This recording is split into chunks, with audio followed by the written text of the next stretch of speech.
All right, you guys, as you can see by the thumbnail, I'm back with another one like the other one. So check it out, you guys. I got a banger for you guys. This is a story that I've been working on for the past week.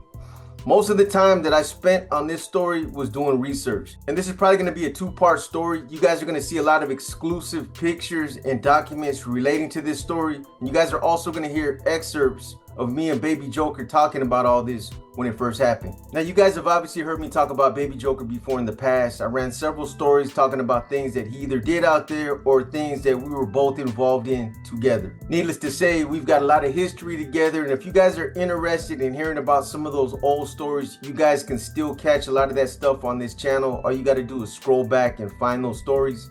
There's also several phone calls that you guys can check out as well. And in one of those phone calls, we actually talk about the incident that I'm going to be covering today when Baby Joker got moved on in Salinas Valley. But just keep in mind, a lot of the details that I'm going to share with you guys today weren't talked about in some of those phone calls. It was just a quick run through of the events that happened, and then me and Baby Joker just talking about some other things that have happened since the last time we seen each other. But before I get into the details of this long story, let me just cover one other thing that a lot of you have been asking me over and over. What happened to Baby Joker, and why did I stop communicating with him? As far as I know, Baby Joker is still in Corcoran, and for the record, I never stopped communicating with him. What ended up happening is IGI, the gang intel officers, started sweating him for whatever reason, and that's why our communication stopped. Apparently, they approached him and told him that they didn't like the stories that we were putting out. You know, I don't know exactly what they told him. They probably told him that they were going to either roll him up or transfer him out, but they ended up blocking me on his tablet, and they blocked my number so he couldn't call me.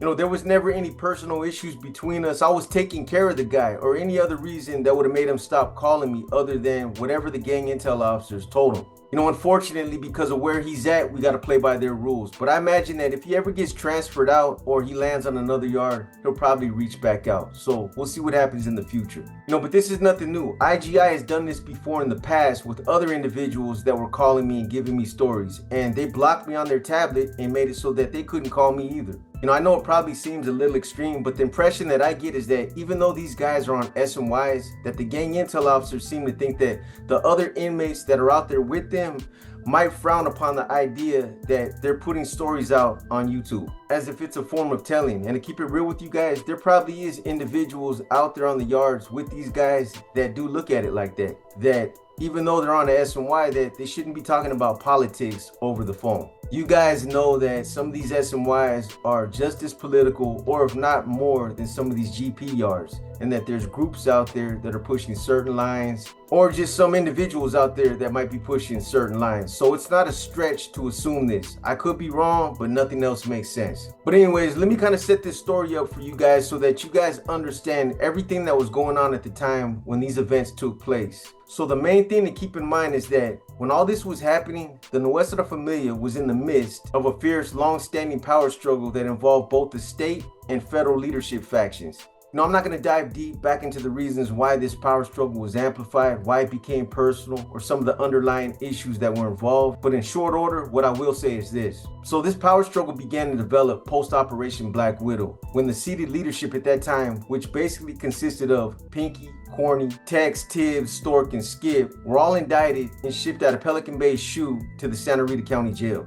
And this ignited an internal war over the NF's constitution, the protocols, and contingent governing guidelines with regards to the steps that are supposed to be taken when NF leadership faces criminal indictments. The process was basically being contested by the designated leadership at that time and several other high-ranking NF members that were left behind in Pelican Bay's SHU. Individuals like Onel, Chuco, and Puppet. And this became to be an issue of contention for the next several years. Honestly, it really wasn't a matter of who was going to be appointed to be the designated leadership at that time. If you really want to get technical, nobody cared about that. What it really came down to was who was going to get the money and who was going to maintain control over it. This clearly became the basis for picking sides, and some staunch lines were drawn in the sand. Longtime members were choosing sides, and a lot of it was predicated on individual self-interest and how they would have ultimately been affected financially. Now, a lot of this would happen over the course of 8 to 10 years, and one of the unfortunate things about it is that it not only got real messy and wasn't a good look for the NF,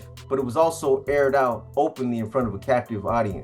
A captive audience that was watching and paying close attention to everything that was happening. Anyways, you guys are going to trip out when you hear about all the details and updates that I'm going to share with you, because it clearly shows how deep and convoluted this power struggle really got on both sides of the equation. It might also change your perspective on how this might all play out in the federal system once everyone lands on some of these federal FCIs together. So again, I'm not going to backtrack to when all this started sometime around 2001, 2002, and go into all the reasons why the bad blood got worse over the years. You guys can go back and watch some of the videos that I dropped back then that will explain all that. A couple that I strongly recommend for you guys, for some of you serious state and federal faction enthusiasts, are titled The State Retort and Timeline, The NF Insurrection, Organized Rebirth, and the Exposition on the NF Split.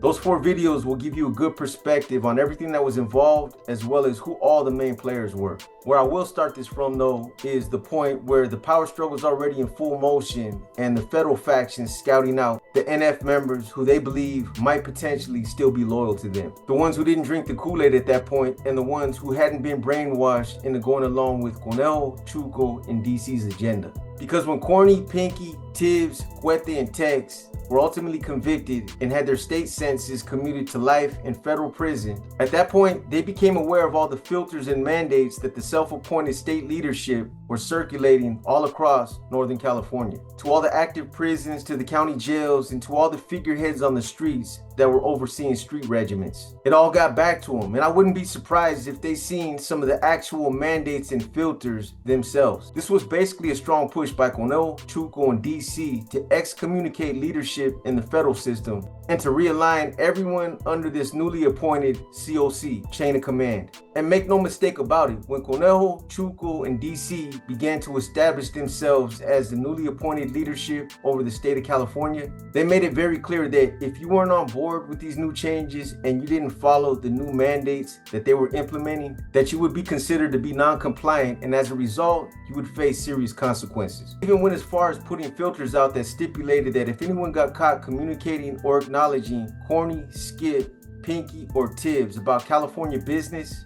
that it would be considered to be a form of treason, which would also entail swift and serious repercussions as well. They knew they had to be clear about cutting these guys' water off, because if they didn't, it could have an adverse effect on this transition. So again, at one point, they were on a serious campaign to flood the streets, the county jails, and the prisons with mandate after mandate, expressing their position until they were absolutely clear that every Norteño, NR member, and NF member in the state of California had gotten the message. And you guys got to understand that this is where things got a little tricky for the federal faction, because initially they didn't know who was working with them or who was working against them. So at that point, their whole objective was to try to infiltrate the state faction.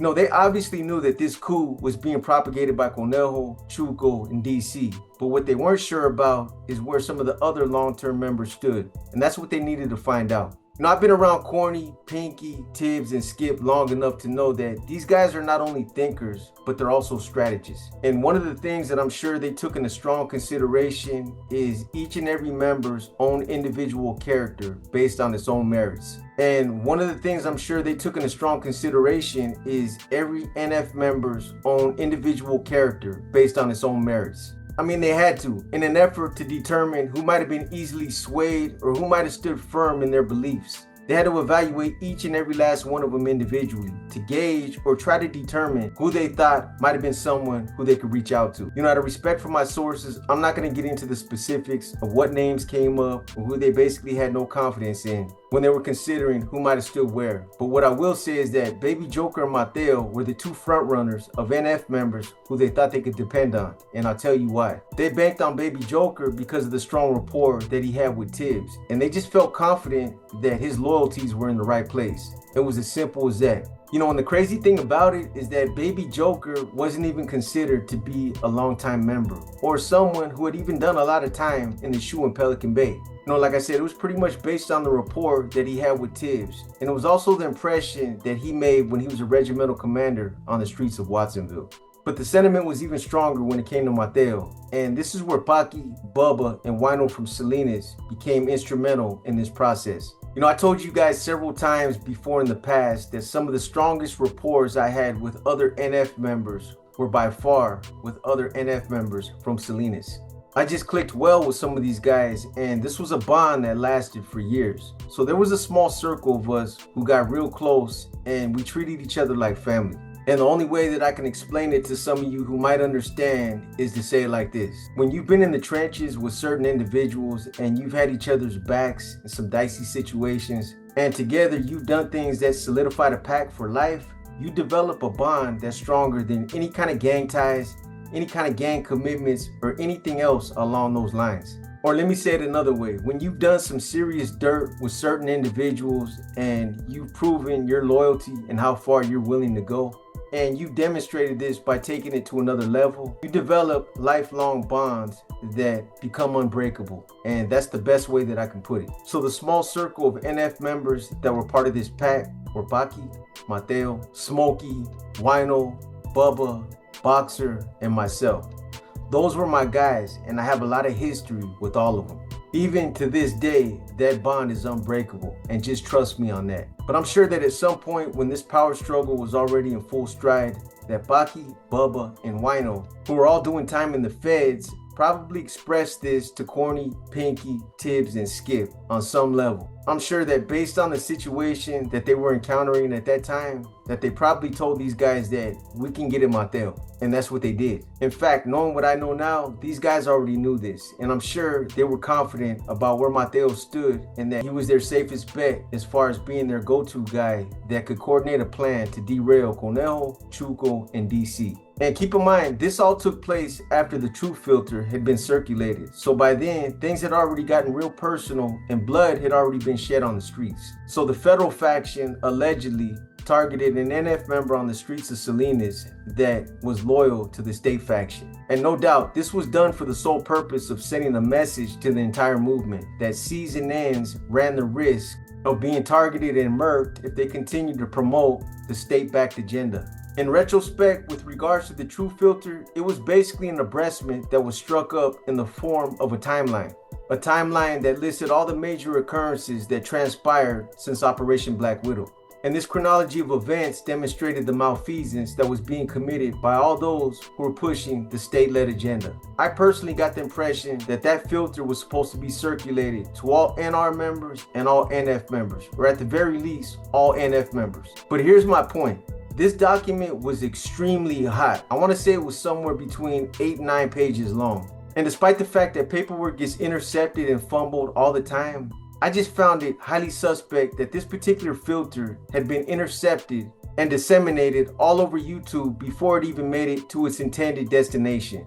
Keep in mind, YouTube was already in full play at that time. So my point is, you gotta wonder if this was purposely given to someone for the sole purpose of using YouTube as a sounding board to amplify this message to the masses. I just laid all this out in a video that I put out on Florencia. I mean, it's very possible that it did get intercepted, or that the individual that had it decided to reach out to one of these content creators for his own personal reasons, which, believe it or not, happens quite a bit. But it's still suspicious how that filter got leaked out as fast as it did. So switching gears back to the federal faction, considering BJ and Mateo as their potential gateway to infiltrate the state faction, this was all put in motion and those wheels started turning through Paki and some of the other C's from Salinas who reached out to Mateo. I was there in the bay with Mateo, Corny, Pinky, Skip, and Tibbs, so I know how close these guys worked together before in the past. So I personally wasn't the least bit surprised when I found out that he was one of the C's that they were depending on to unify the state and federal factions, as well as to derail this group of renegade C's that had turned rogue. But I'll be honest with you guys, when I found out the level of planning that was being orchestrated behind the scenes and actually seeing it on paper, it even blew my mind. I'm gonna expose all this and I'm gonna lay it all out for you guys, but first, let me take you guys back to the latter part of 2004. By this time, Operation Black Widow is in its final stages, and the main principal figures agree to the terms of a plea bargain to have their state life sentences vacated and commuted to life in federal prison in exchange for 10-year deals on racketeering charges for Stork, Happy, Spider, and Berg. Then later, between 2004 and 2005, the remaining NF leadership began making their transition to federal prison. And while this transition is being made, DC is given authority over the O per sole authority of the General Counsel in their absence.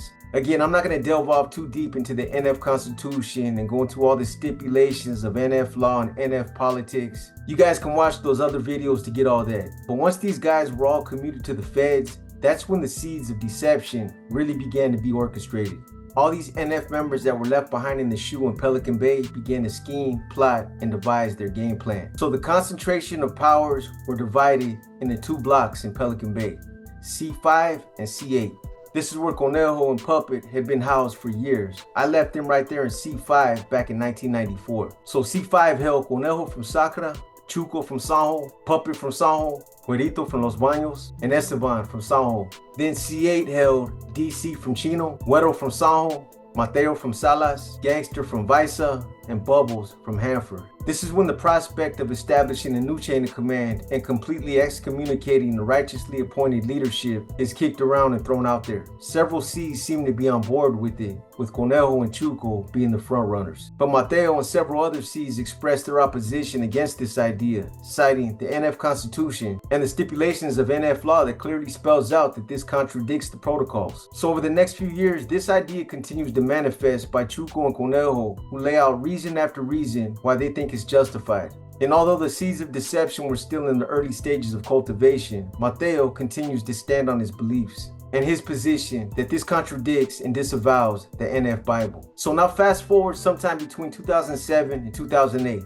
After he gets sentenced, Stork is shipped to Pelican Bay to finish his state time before he has to go to the feds to finish his federal bid. In the meantime, in a feeble attempt to curtail gang activity in the shoe, most of the high-ranking members and some of the more influential gang members are all moved to D facility between D1 and D4 blocks. This becomes to be known as the short corridor. And the name comes from the fact that the hallway between D1 and D4 is on the short end of the corridor, whereas the hallway between D5 and D10 is on the longer end of the corridor. So initially, the administration chose to isolate Stork by housing him in D7 alone. And they did this so that he wouldn't have the ability to communicate with the other NF members that were in the short corridor. But it was during a routine dental or medical visit that Stork had a chance encounter with Chuco. And this is when the seeds of deception were set in motion. This one chance encounter paved the way for Chuco and this small group of renegade NF members who were on board with this treasonous agenda to begin setting their sights on usurping the authority of the organization.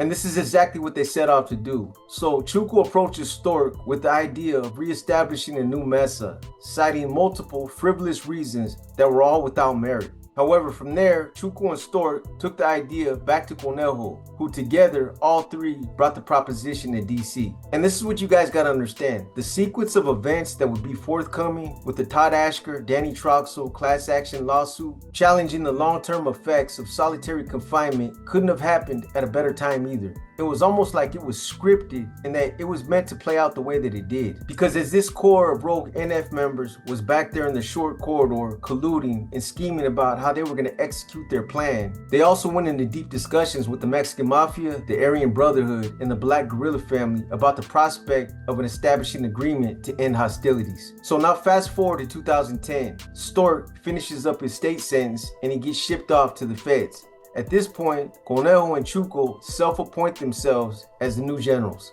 And this was done despite the fact that Conejo had been previously stripped and told that he would never again hold a position. This was completely ignored. He was stripped and stipulations were made advising him that he would never again be delegated a position of authority over the streets.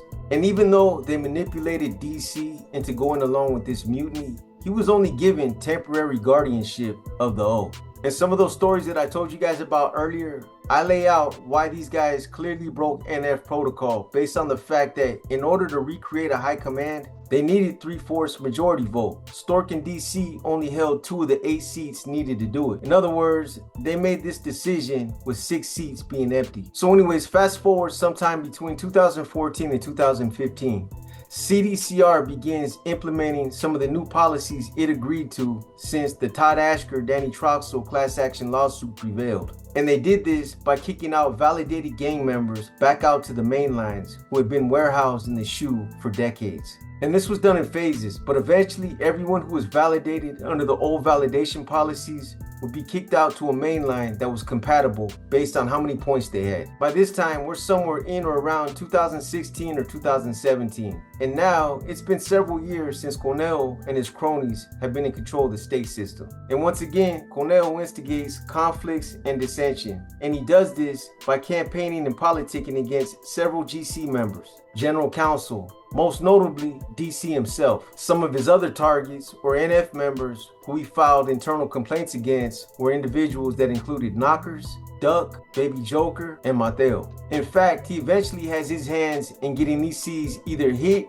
deemed, or stripped, with the exception of DC. The same type of conduct unbecoming that the GC has stripped Conejo of his Cat 3 status before in the past. So as a result of all this, sometime in late 2016, several GC members all come together with the decision that upon a full investigation, that if Conejo was caught lying, that he'd be permanently dealt with for his treasonous politicking against and behind the backs of fellow Cs. However, once Chuco, Puppet, Duck, and Sammy returned to the mainline and it was time to follow through, reminiscent of Chango Zavala and Brown Bob Viramontes, Chuco was unwilling to pull the trigger. Instead, he allowed Conejo, who was holding the familia's main bank, to influence Chuco's decision by buying Chuco off with the selfish benefit of financial gain. Conejo gave Chuco $25,000.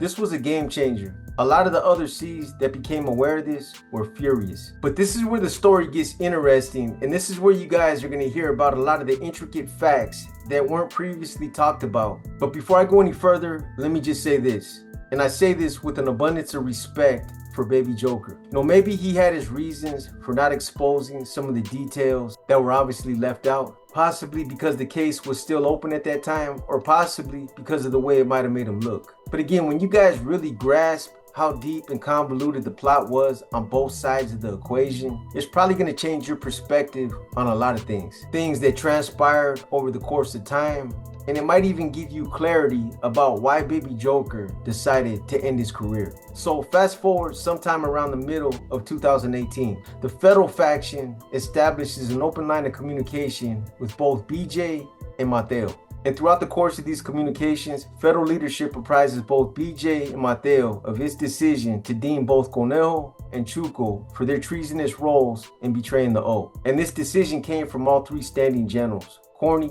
Pinky, and Tibbs, as well as the remaining captains, Skip, Pocky, and Mad Dog, as a consensus. So from this point on, Mateo is appointed to be the liaison between the federal faction and California. It's also from this point on that plans officially begin being formulated to take out those who are identified as being the traitors. So BJ and Mateo were the ones chosen to carry out the will of the O, and they begin the meticulous process of making these preparations. You know, I've said this before, but what you guys need to understand is that this is a very complex and tedious thing to effectuate, based on the fact that sometimes it becomes a guessing game knowing who certain people might be loyal to. On the face, they might say one thing, but in all actuality, they might be loyal to someone else. And in a situation like this, where you're basically tasked with taking out leaders that some people might actually really be loyal to, if you expose your hand to the wrong people, as that seems to be the case that might have happened with Baby Joker and Mateo, then you create a world of trouble for yourself. Because now you've posed yourself as being a direct threat, and your targets are going to want to eliminate you immediately, not only for the purpose of self-preservation, but also to neutralize that threat. And when you're talking about this being on a prison yard with seasoned gang members, things can just end up getting a whole lot more trickier. I'm sure that both BJ and Mateo also knew this. That's why they were being careful and selective about who they exposed this to or who they allowed to come into their circle. So in late 2018 or early 2019, several things would happen that would end up creating tension and animosity in the state faction. And this is just my personal opinion, but I really don't see why this was done at this point, unless the federal faction assumed that something beneficial was going to become of it. Because the main objective at that time should have been focused on keeping this whole operation under tight wraps. But in the midst of BJ and Mateo making these clandestine plans, and with this huge task on their backs, the federal faction reaches out to DC advising him of their decision to deem both Chuco and Conejo no good. What were they trying to accomplish by doing this? Were they really expecting DC to follow through with having them removed? Because if not, they had nothing to gain by it. And the only thing that they did was put them on their toes. So the other thing that happened is that Mateo apparently receives word that this filter that the federal faction sent DC advising him of their decision to deem both Conejo and Chuco had been intercepted by Chuco and Samuel and sat on for over a year. They basically sat on it and they didn't tell anybody else about it. So initially, DC agrees to have these two removed, but once he finds out that this also includes him stepping down from his position, he switches up and he advises both Conejo and Chuco of what's going on. Nobody plays by the rules anymore. It's all about maintaining your position so that the money keeps coming in. That's what it all comes down to. So fast forward sometime in the beginning of 2018. By this time, Salinas Valley State Prison had become a power base for the Nuestra Familia. The NF had a heavy presence on both B and C yards. I'll go more into the details as I progress with this story, but both of these yards became hotbeds for cutthroat politics, and the NF had their hands in everything. Between 2017 and 2018, a lot of information was coming out about those two yards, either because of paperwork that was being intercepted or because a number of reputable norteños that were getting so discouraged that they ended up walking off those yards. And ironically, some of that information made its way to YouTube. Several content creators were being contacted at that time by a number of individuals that wanted to expose certain details about those yards, and they all had their own personal reasons why. After being out there and seeing firsthand how politics were being perpetuated, they basically decided that they no longer wanted to be a part of this crumbling movement, and they walked off the yard. And make no mistake about it, these weren't just your average run-of-the-mill norteños. Some of these individuals were part of the leadership circles that were established out there. Again, I just laid all this out in one of my recent videos, but these guys were basically using YouTube and some of these content creators, including myself, as sounding boards and as a way to amplify their message and get it out. In fact, one of the sources that provided me with information about this story said that when he arrived in Salinas Valley State Prison back in 2016, that he arrived with a handful of Vensols and other norteños. In his own words, he said, "We were deep out there. There was a lot of carnalismo and things were ran the way that they were supposed to be ran. It was a beautiful thing." Just to give you guys an idea, some of the NF members that were there were Horacio from Watsonville, Tapas from Grifas, and Gato from Tulare County. And then Trino from Delano ended up getting there sometime later. He went on to say that not long after that, Conejo began taking steps towards establishing the yard. He established his COC, all his buffers, and then he handpicked his personal security detail. My source then went on to claim that he was delegated the position of Conejo's understudy. I won't say his second in command because it didn't sound like that. It sounded more like he was his right-hand man / mouthpiece / moneymaker. And his responsibilities consisted of a variety of things. It sounded like Conejo had these guys all over the place. And this guy actually had some positive things to say about Conejo, depending on how you looked at it. He said the one thing that stood out about Conejo is that he had good foresight. He had a keen ability to see ahead into the future. And because of this, we made a boatload of money. But this all came at the expense of the yard. For a long time, their only concern was to fill their pockets with money. And in the course of doing this, the yard's well-being became second fiddle on their list of priorities. So apparently Conejo had a designated council that was tasked with overseeing the yard, kind of like a mess up. And this allowed my source and Conejo at that time to concentrate on the yard's finances. So sometime around 2018, 2019, under the directives of DC, an audit was ordered by all the prisons that were functioning in the state of California. And something prompted this audit. My source said that it was because a lot of money was coming up missing and none of it was being accounted for. And apparently this went on for a while. And after it continued, once DC had finally seen enough, he eventually ordered the audit. So when the audit finally came back and all the different yards from all the different prisons submitted their final numbers, it came back that B yard in Salinas Valley State Prison generated the most money in the state of California. But they were second to last insofar as money that was actually on the books. In other words, they were broke and a lot of that money came up missing, which means that someone was either stealing or lining their pockets. And this wasn't just an isolated incident. This was pretty consistent. So according to my source, Conejo got his finance crew together and he advised them that they were going to focus exclusively on bringing the yard's coffers back up. and that they were going to run their own yard audit to figure out where all that money was going. To me, this just sounded like a form of damage control, and that there was just too many hands that had access at their personal expenditures. Not only that, but it sounded like they were doing a poor job at bookkeeping, and that the powers that be were also dipping into that money for their own personal gain. So apparently Conejo advises his finance crew that they were going to start running clavo on the yard for the yard, and that furthermore, in the interim, they weren't going to make any personal profits for themselves, at least not until some of that money was replenished. So when they ran their own personal audit on the yard, they basically found out that the ones that were responsible for managing the money on that yard, which at that time was Styles from Modesto, that the money was coming up missing on their end. And the final tally came back as being $18,000 that was missing out of the bank. That's an astronomical amount of money to just come up missing. How that was allowed to happen is beyond me. That's a lot of money. But then again, on the flip side, there was a lot of people sleepwalking out there as well. So Styles was in charge of all the investments. Any investments that were made on that yard had to be cleared through him. And this also included keeping up the books, making sure that everything was logged and accounted for. You know, in my opinion, it would have seemed like he would have learned this when he had his own bank account on the streets. But obviously he didn't. So what they ended up doing is they invested some of their money into a key of Garga. And they did this in an effort to recover some of that money and replenish some of their losses. Because at that time, the household consisted of 5 blocks. And all 5 blocks agreed to throw in $4,500 to pay for this key.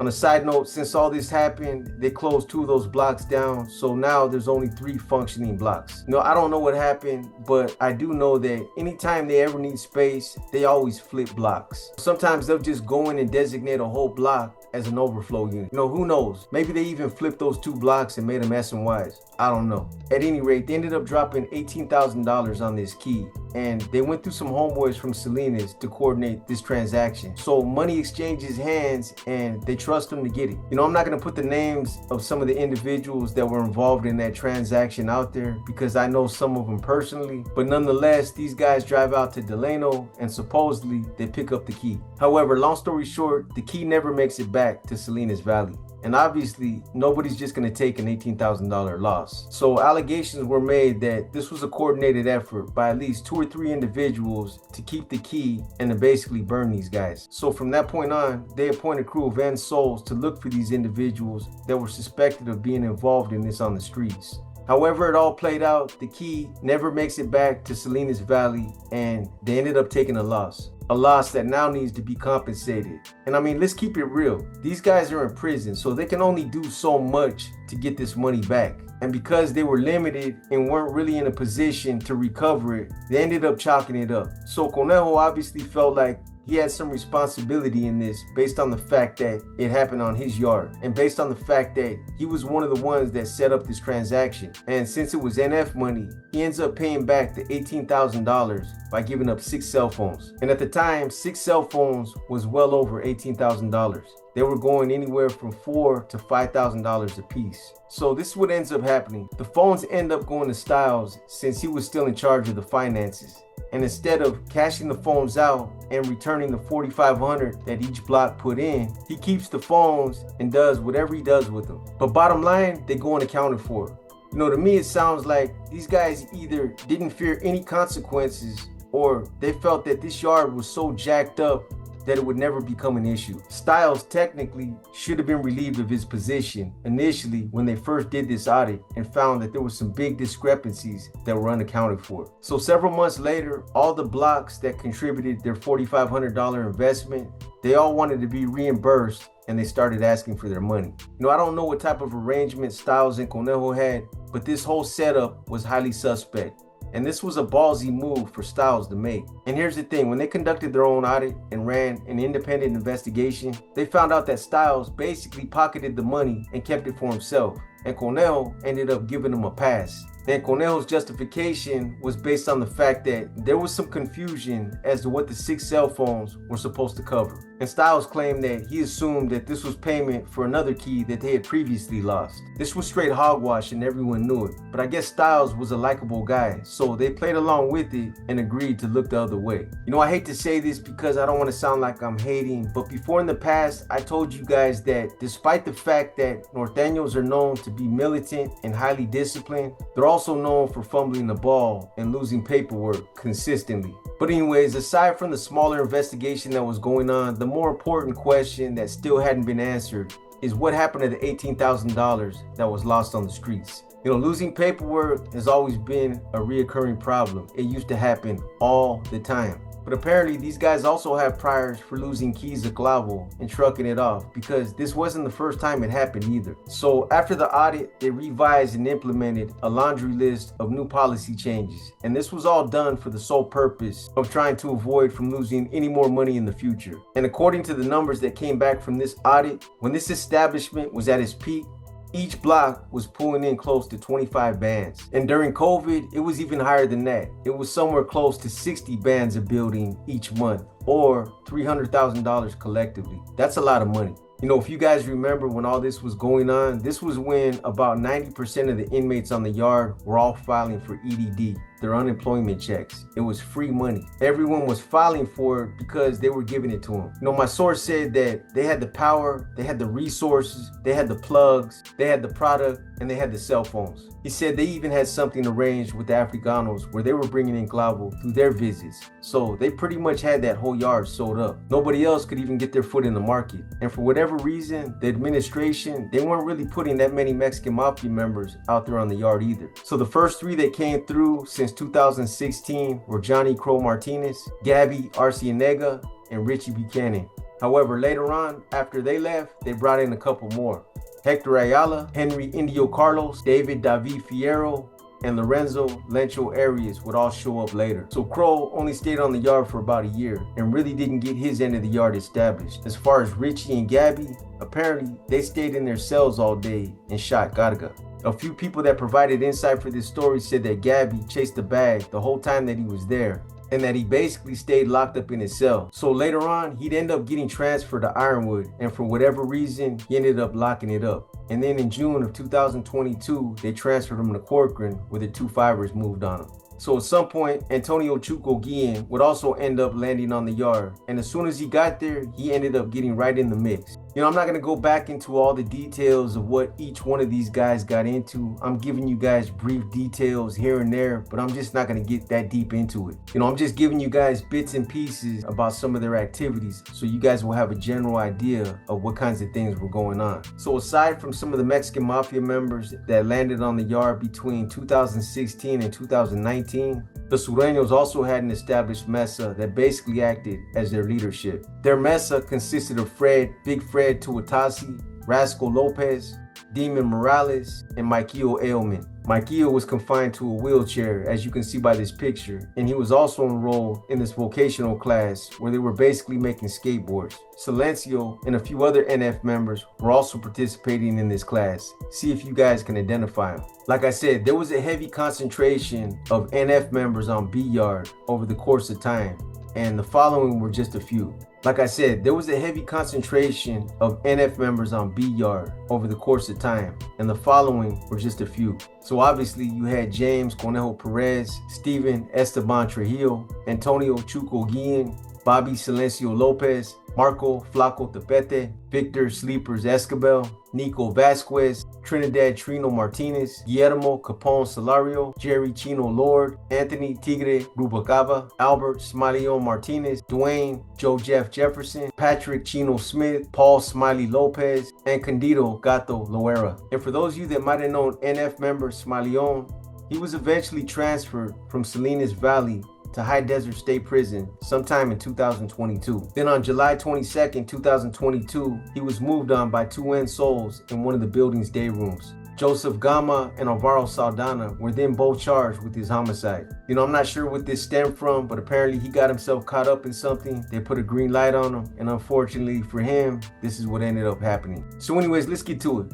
Oscar Cabrera, Baby Joker from Watsonville, ends up landing in Salinas Valley sometime around 2017, and they house him in two buildings. And Leo Quintos, Demon from Salas, ends up getting there a little later, sometime around 2018, and also lands in 2 building. And almost immediately, BJ and Demon click. It becomes obvious that they share a lot of the same political views about a number of different things that were all transpiring at that time. Not really feeling the makeup of Building 2 and some of the other people that were housed in that building, they both decide to move out of there and they move to Building 5. So over the course of time, after filling each other out and establishing a level of trust in each other, Baby Joker eventually exposes this assignment that he's on, and he basically asks Demon for his assistance. So after Demon hears all the details and he finds out that Mateo is also a part of this, that he's participating in this as well, this gives him more of an incentive to want to be involved. You guys got to understand that I'm not going to call Mateo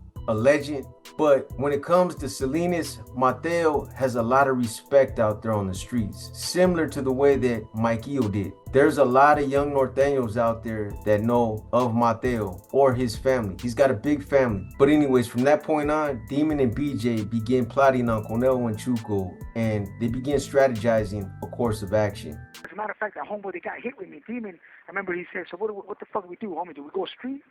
Do we go street mentality, just start bullying people, taking their shit? Is that what we're doing now or what? And I said, nah, homeboy, that's not what we're doing, man. These dudes got it all wrong. Look, Pelucas had made him over here in Sad Ass. When I brought that up to them vatos over there, you know what they said? Charlie, Pelucas is a machina. He's just there. He's an old man. Yeah. Why? Because Pelucas, his name was thrown out there from the homies from the feds as one of the ones they were acknowledging, right?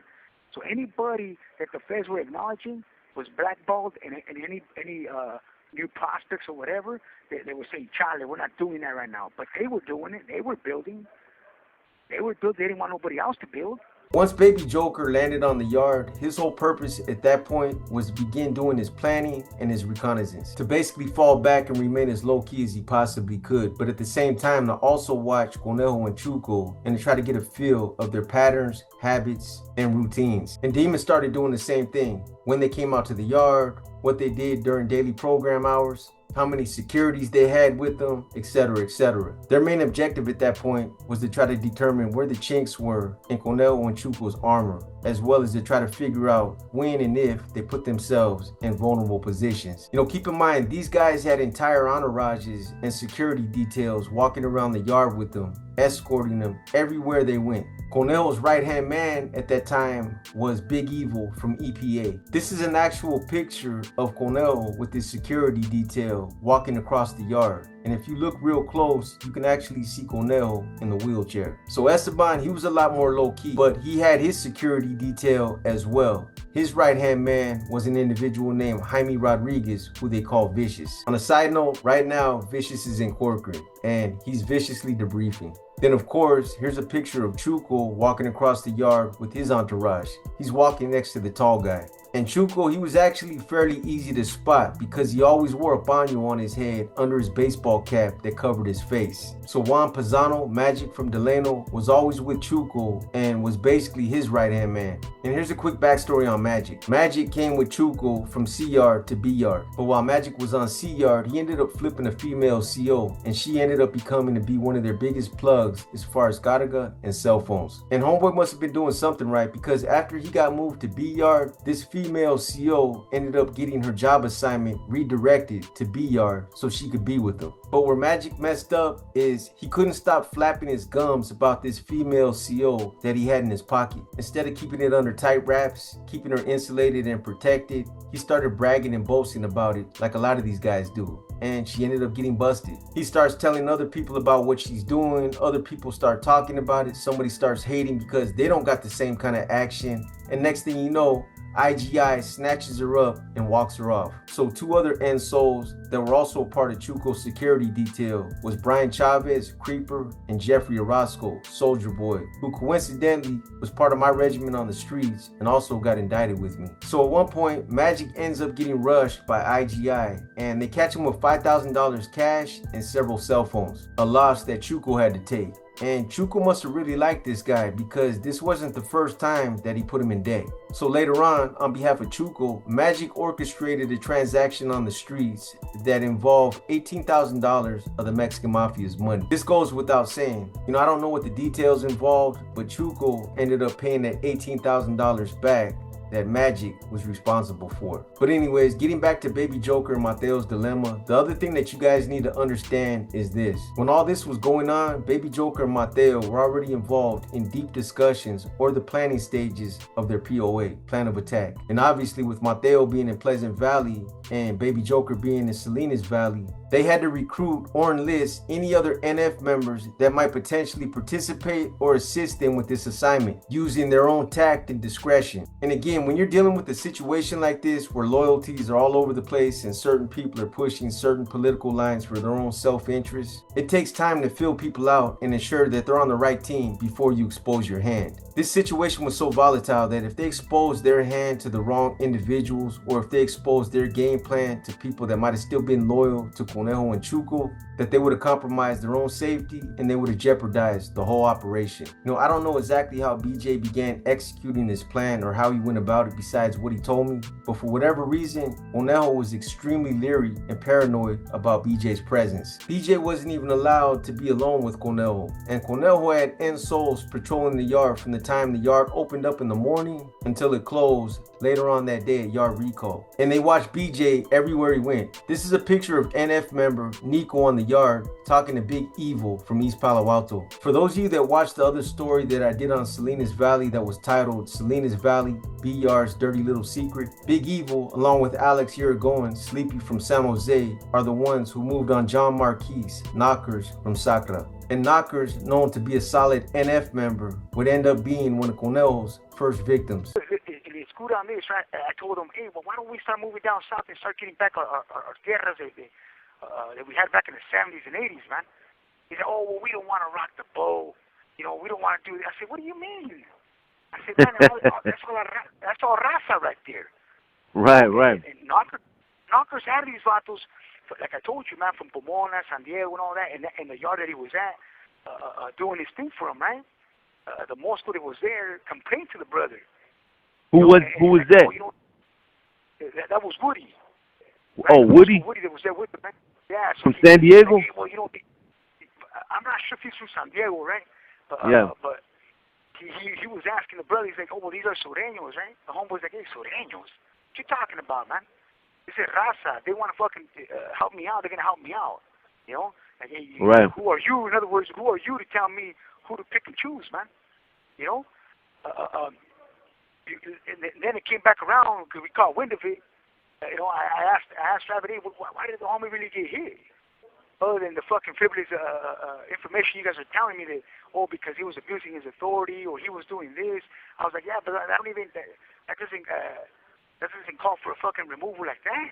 But getting back to BJ and the impression that he was apparently having on Conejo, either BJ was giving off bad vibes, he was acting suspect, someone warned Conejo about this potentially happening, or he just picked up on things that put him on his toes. I will say this, Conejo isn't no dummy by any means. I was with him in C5 for about a year, and he was my channel for about 6 years, so I know him very well. And according to my source, Conejo was real comfortable on BR, and he didn't want to leave. Whenever his points would drop and he ran the risk of being transferred out to another yard or another prison, he would simply take 2 non-operable cell phones and place them on his desk and then call a CO to his door. And then when they came to his door, he'd tell them to write them up for the 2 cell phones that were in clear view. And this was all done so his points would go back up. And keep in mind that at that point, Conejo and Chuco began to use false propaganda to sway the sentiment of the movement as well. And they did this by telling the Norteños and the End Souls that if the federal faction got its way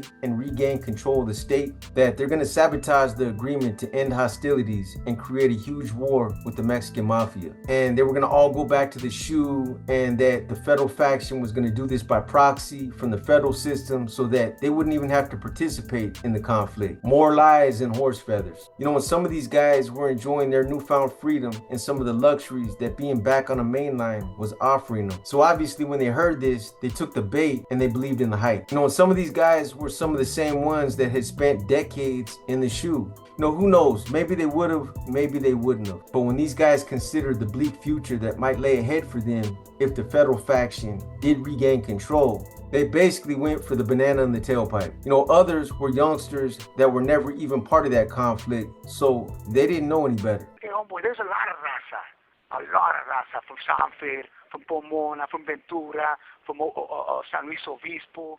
You know what I mean? All these counties, homes down there, Santa Barbara, you know, San Diego. Homeboy, all these dudes, homie, they align with the homeboys. They don't even like them vatos, man. I mean, because the homies were not no fucking, they treated everybody equally, you know? It was just right. raza. So it was never, so all that, north and south and all that, hey, boy, they started that south shit. You know what I mean? And the homeboys are like, what are they? Well, fuck, we ran with it. Right. At the end of the day, they were the ones that were losing, man. I remember I told this vato, I said, hey, well, fuck, who won the war? I said, then we should dictate what happens here. Don't let these vatos dictate. So the M is getting pushed back from the raza down south. They are. I mean, they even wanted to make peace treaties, vato, with the Cinqueros. There's another clique out there, right? Yeah. But it's all feria, it's all that shit, you know. But a lot of raza, homie, they ain't trying to go with that, man. Hey, so what's the thing with the mariposas, bro? Okay, on that mariposa, what last I caught on that, right? Was these vatos were telling the homies it's all good. Go ahead and get that mariposa. You know, that's the new birth.